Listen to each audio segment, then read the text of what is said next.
Let's go next to there's just so many people that are wanting to get on. Let's go to Avi from California. Avi, you're on the air. Hey David.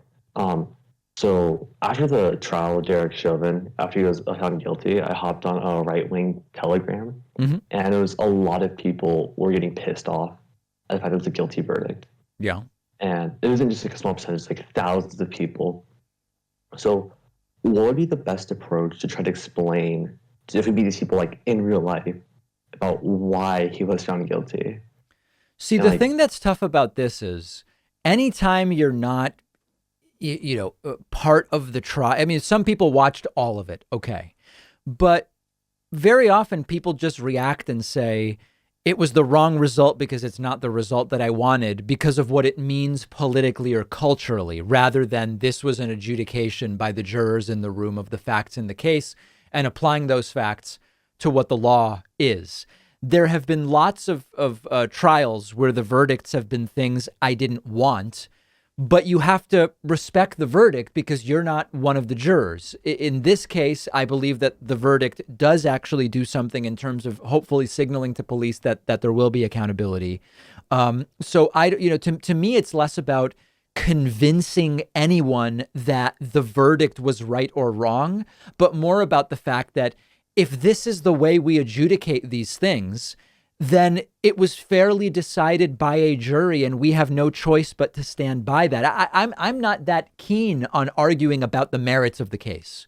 And a lot of my commentary in the aftermath, looking at right wing media going completely bonkers, is that they sort of seem to be abandoning their own principles about how we decide guilt or innocence, because in this case they wanted not guilty. Whereas it's like, do you respect that this is the system we have, or don't you? yeah, it seems like they want criminal justice for them, but not for everyone else. It's like with many of these things. It's like with medical issues. It's like with debt and deficit. They claim that they have certain values, but then as soon as those values and infrastructure lead to an outcome they don't want, they throw away the fact that they claim to respect the system we have. It's pathetic. Okay. Is it okay if I ask a second question that's off Sure. topic? Yeah. What are your thoughts on modern monetary theory? Oh, I have close to 10 clips about it. I've done a bunch of interviews with some of the top MMT people. I mean, generally speaking, my view is a dollar of debt is not created equal. And what matters is, what are we deficit spending in order to fund? Is it economically stimulative or isn't it? And that's the way we should be thinking about the national debt. Okay, thank you. All right. Avi from California. Great to hear from you. Let's go next to Haley from Georgia. Haley, you are on the air. Hey, David. This is the first time I've called in. Great. Welcome. Hi. So my question kind of starts off with, I'm from Georgia. I live in Augusta. It's the second most populous city in Georgia. Mm-hmm. And we are kind of split by two different counties, one very blue, one very red. We worked extremely hard to remove corrupt officials in the 2020 election based on the majority vote of our entire state, like electing senators and electing Joe Biden. Sure. And still, it was extremely close.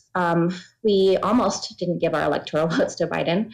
We almost didn't elect Warnock and Ossoff. But district by district, there are many Republicans that are running unopposed in the General Assembly. And it's impossible to change our state laws and our congressional representation. I've known a lot of our population is tired from all these elections. What more do you think that we can do in 2022 to ensure that we don't lose Warnock and also to change our state representation? Well, it's very important for people to understand that politics is much more than just getting involved in presidential or Senate or even U.S. congressional seats. And as you point out, a lot of what is being done, when you look at education, when you look at abortion, when you look at broadband, I mean, like, all of these issues are hugely determined by the state legislatures and state senates. And so I think what we have to do is constantly remind people that, particularly in places like Georgia with unopposed Republicans, they have to start being opposed. You have to start Yeah. mounting campaigns from the left, and there's no shortage of opportunities to get involved. It's really, I think it's just really a reminder, Haley. A lot of people just think about they vote for Senate, they vote for president, and then Right. that's basically it. And you have to start earlier, and you have to start building candidates that can actually challenge some of these Republicans. Now, some of them may just win because a lot of the way that the state is sliced up is good for Republicans. And so we have to understand that we're up against that as well. But if they're unopposed, then you don't even have a shot. Right. I know. It's so unfortunate. Yeah. Thank you for answering my question. I just wanted to get that out there to everybody too. Yes. Get involved in state Senate, state legislature, like Haley is saying. Yes. All right, Haley, thank you. Hello? Okay, Haley's gone. Thank you very much, Haley. Very important. And that applies to just about every state. I would say every state, really.